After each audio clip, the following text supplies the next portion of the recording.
सुना येती घरा या मालिकेच्या आजच्या भागामध्ये शिवनाथ राघवला विचारत असतो, काय रे राघव, तुला घरामध्ये कुणी घेतलं सांगशील का? तेव्हा राघव काही बोलायला तयार नसतं. तेव्हा शिवनाथ म्हणत असतो, काय रे बंटी, राघव घरामध्ये राहतोय ही गोष्ट तुला माहिती होती ना?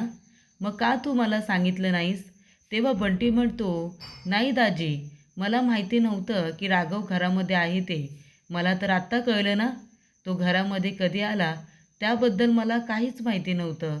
तेव्हा शिवनाथ म्हणतो, अच्छा, म्हणजे राघव घरामध्ये आलाय हे तुम्हाला कुणालाही माहिती नव्हतं, बरोबर ना?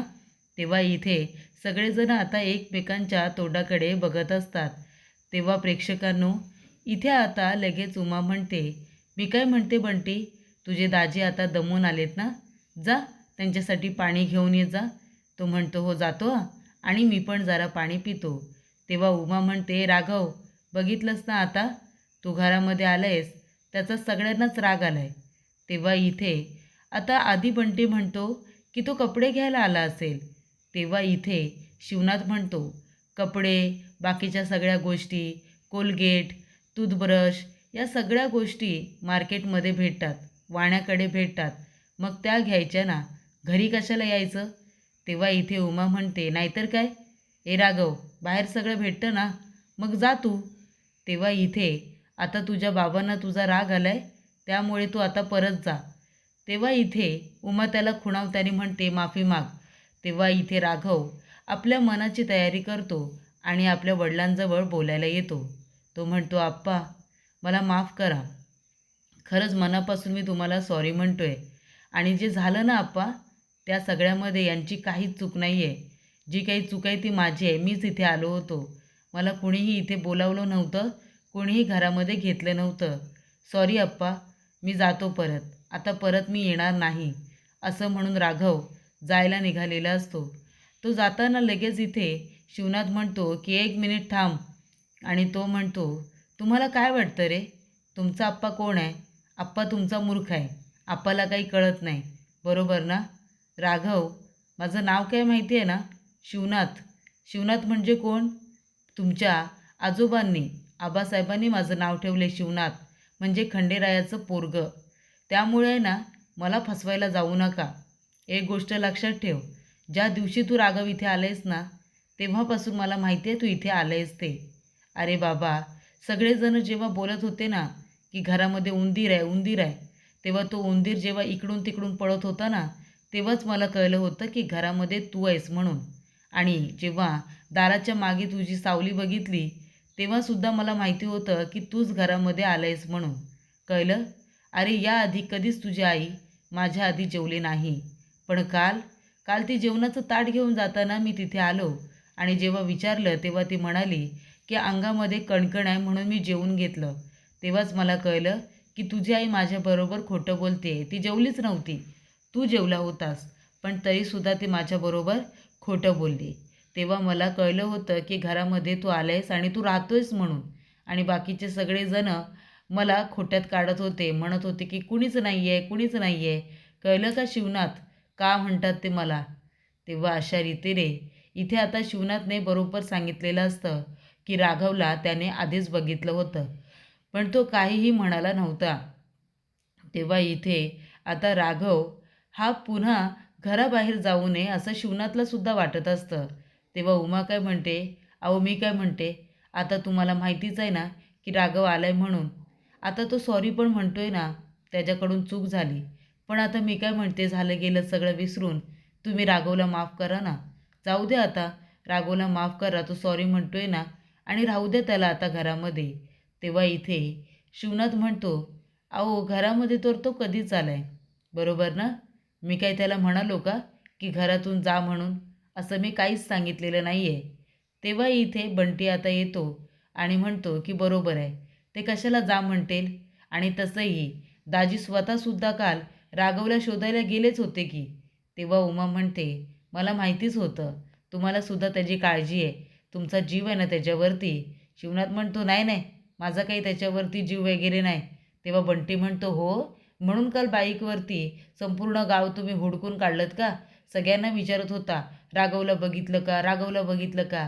बघितलं ना मी दाजी, मी तुमच्या मागावरतीच होतो. तेव्हा येथे शिवनाथ आता गप्पच बसतो. राघव म्हणतो, खरंच आप्पा, खरंच तुम्ही मला शोधायला गेला होतात? तेव्हा शिवनाथ म्हणतो, नाही, मी असं काहीच केलेलं नाही आहे. आणि तो आता गप्प बसलेला असतो. तेवढ्यात तिथे पिहू रडतच येते. पिहू म्हणते, श्रीला, नाही श्री, मला नाहीच जमत आहे रे कणिक मळायला. मला साधं कणिक मळता येत नाही. मी काय बरं इथे आता चपात्या करणार आहे. खरंच मला नाही जमणार. तेवढ्यातच इथे उमा लगेच हसते आणि म्हणते, बघितलंत ना कशी सून आली आहे तुमच्या घरामध्ये. तिला साधं कणिक मळता येत नाही, ती कशा चपात्या करणार आहे तुमच्यासाठी.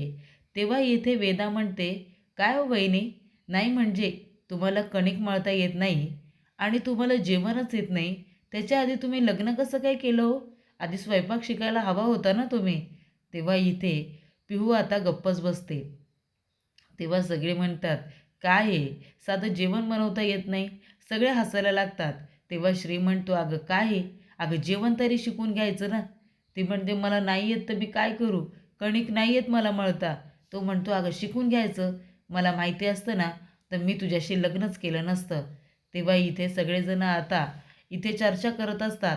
तेव्हा शिवनाथ म्हणतो, काय रे, काय चाललंय तुमचं? तुम्ही पोरं का बरं पाहुणीला बोलताय? एक गोष्ट सांगा, तुम्हाला पोरांना इथे कणिक मळता येतं का? येतं का तुम्हाला? तुम्हाला चपाती करता येते का, म्हणून तुम्ही तिला बोलताय? तेव्हा चला आज एक काम करा, बंटी जा, मी सांगतोय ते घेऊन ये जा. तेव्हा इथे सगळ्यांना मीठ आणि थोडं थोडं पीठ आणि पाणी आणि परत हे सगळ्यांना देण्यात आलेलं असतं. म्हणजे अगदी माधव, श्री, राघव आणि त्याचबरोबर पिहू या सगळ्यांसाठी त्या ठिकाणी पीठ वगैरे अरेंज केलेलं असतं. आणि आता इथे सगळ्यांना कणिक मळायला शिकायचं असतं. इथे आता काका म्हणतात, शिवनाथ काका, की आता तुम्ही सगळ्यांनी इथे बसायचं आहे आणि कणिक कसं मळायचं ना हे शिकून घ्यायचं आहे. तेव्हा सगळेजण आपापल्या मनामध्ये म्हणत असतात, बापरे, कणिक मळायला शिकायचं, आता जर नाही बसलो, नाही शिकलो तर आप्पा लगेच माझ्यावरती रागवतील. माधव म्हणत असतो, अरे देवा, आता काही कणिक मिळून चपात्या बनवायची काय, आम्हाला जमणार आहे का हे एवढं कठीण काम. तेव्हा इथे आता पिहू म्हणते, थँक्यू बाप्पा, थँक्यू सो मच, मला कणिक मळता यावं यासाठी तुम्ही आम्हाला शिकवताय हे मला माहिती आहे. तेव्हा शिवनाथ म्हणतो, असं काय बी नाही बंटी, शिकून घे. प्रत्येकाला भूक लागल्यानंतर स्वतःच्या पोटापुरतं तरी बनवता आलं पाहिजे, म्हणून मी हे जेवण बनवायला तुम्हाला सगळ्यांना शिकवतोय, कळलं का? त्यामुळे आता एक काम करा, हे जे मीठ आहे ना ते थोडं थोडं ह्या आता पिठामध्ये टाका चवीपुरतं आणि मग थोडं थोडं पाणी घालायचं.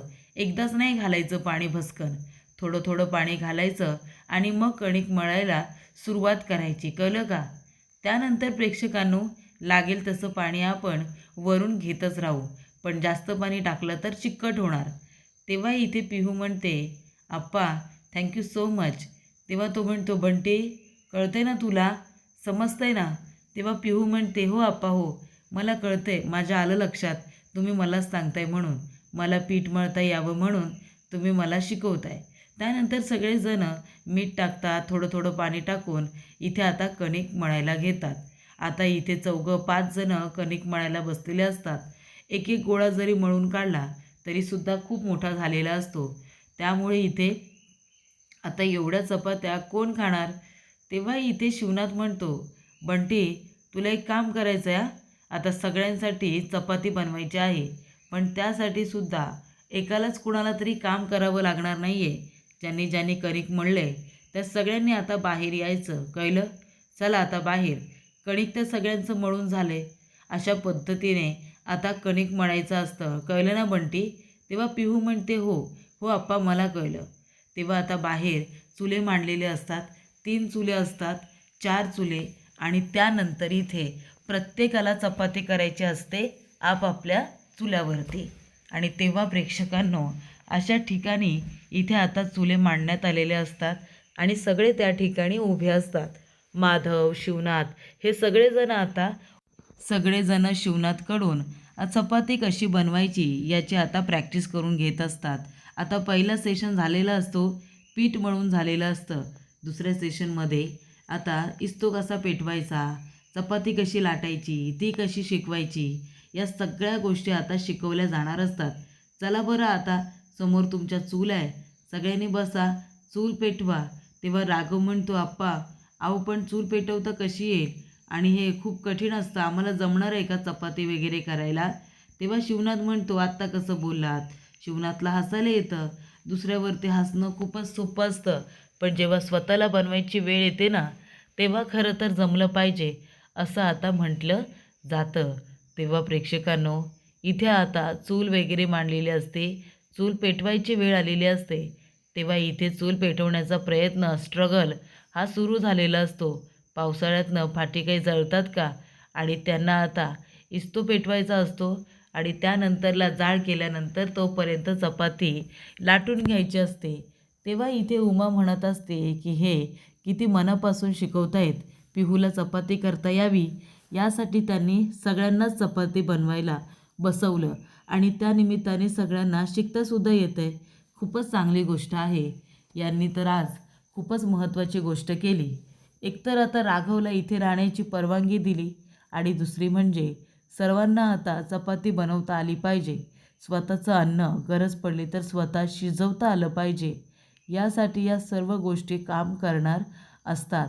तेव्हा इथे आता एक गोळा घ्यायचा, तो हातावरती असा लाटायचा, हातावरती पूर्णपणे गोळ करून घ्यायचा, त्याचा इथे डो तयार करायचा, आणि मग तो इथे आता पोळपाटावर ठेवून कसं लाटणं घ्यायचं आणि कशी चपाती लाटायची हे शिकवलेलं असतं.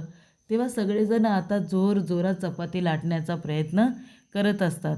तेव्हा इथे बघू बघू कशी चपाती लागते ते बघू. त्यानंतर इथे चपाती तर होत असते, पण इस्तोचा सगळा इथे आता धूर झालेला असतो. तेव्हा शिवनाथ येतो आणि म्हणतो, हे काय, हा एवढा धूर कशासाठी करून ठेवला आहे तुम्ही? हे बघा, अजिबात तुम्हाला गरज नसते असा धूर करायची. तुम्हाला आधी जाळ करायचा असतो आणि थोडा थोडा फुकत राहायचा असतो.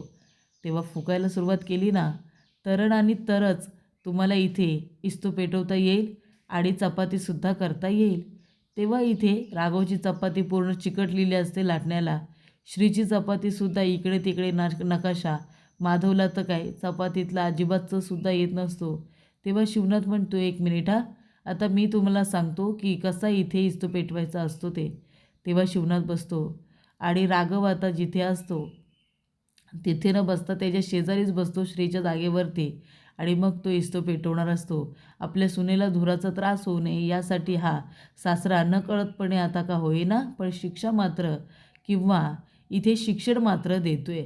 आणि त्यानंतर शिवनाथ बसतो आणि आता फुकणीने फुंकत असतो, इस्तो पेटवत असतो, आणि मग चपाती कशी लाटायची ते बघा असं म्हणतो. तेव्हा इथे माई आलेल्या असतात. त्या म्हणतात, अम्मा अरे काय चाललंय तुमचं हे? तेव्हा शिवनाथ म्हणतो की बघताय ना तुम्ही मंदा मावशी, मी माझ्या मुलांना चपाती कशी बनवायची ते शिकवतोय. प्रत्येकाला आली पाहिजे ना, प्रत्येकाचं पोट आहे ते भरता आलं पाहिजे. तेव्हा मंदा मावशी म्हणते, अरे हो बाबा, शिकवायचं तर शिकव तुला, पण अजून ती वेळ आली आहे का? तुझी मंदा मावशी अजून आहे ठणठणीत, मग तोपर्यंत ती इथे येईल आणि तुमच्या सगळ्यांसाठी इथे स्वयंपाकसुद्धा बनवेल. आणि काय हे सगळं?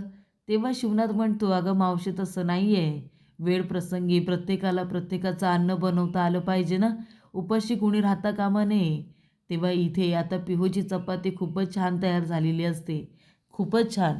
आणि तेवढ्यातच इथे शिवनाथ म्हणत असतो की चपाती लाटायची कशी, तर पहिल्यांदा 2 वेळा फिरवायची, परत फिरवायची, इथे परत 2 वेळा फिरवायची, आणि मग असं करत जात जात गोल राऊंडच करून अशी फिरवून घ्यायची आणि मग बनवायची.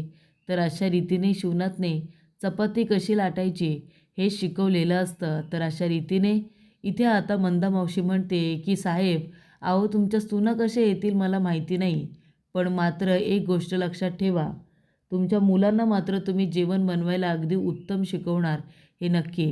आणि जावयाची सुद्धा परीक्षा होणार बरं का. जावयाची तुम्ही परीक्षा घेणार, जेवण वगैरे येतं की नाही ते विचारणार. तेव्हा त्याची मुलगी वेदा म्हणते, अगदी बरोबर बोलत मंदा मावशी, माझे आप्पा आहेतच ग्रेट. जेव्हा माझं लग्न करतील ना, तेव्हा माझ्यासाठी सुद्धा चांगला मुलगा शोधतील, हो ना आप्पा? तेव्हा आप्पा म्हणतात, हो अगदी बरोबर. त्यानंतर पुढील भागामध्ये इथे आता आलेली असते पद्मा. ती म्हणत असते, काय गं उमा, बघितलंस ना, तुझ्या घरामध्ये सून आली आणि लगेच तुझं घर तुटलं. तुझा लाडका मुलगा राघव घरातून बाहेर गेला. तेव्हा उमा म्हणते, राघव. तेवढ्यातच राघव पेढे घेऊन आलेला असतो. कारण पद्मा म्हणालेली असते की लग्नाचा पेढा वगैरे देतेस की नाही, मुलाचं लग्न झालं एवढं तोंड नाही का गोड करणार. तेव्हा त्या ठिकाणी राघव आता पेढ्यांचा बॉक्स घेऊन आलेला असतो आणि तो म्हणतो, अहो शेजारच्या मावशी, अहो तुम्हाला पेढा हवा आहे का तोंड गोड करायला, हे घ्या की, घ्या तोंड गोड करा. तेव्हा इथे हातामध्ये पेढा दिलेला असतो. तेव्हा इथे राघव म्हणतो की सगळ्यांच्या कृपेने, आईवडिलांच्या आशीर्वादाने घराला अशी सून भेटली ना, ती घर जोडणारी आहे ना की घर तोडणारी. तेव्हा पद्मा म्हणते की हा पेढा आहे ना, मी तुझ्यासमोर चुरगळते आणि तुला सांगते की आता बघूया यापुढे माझा श्राप खरा ठरेल की माझे चांगले कर्म.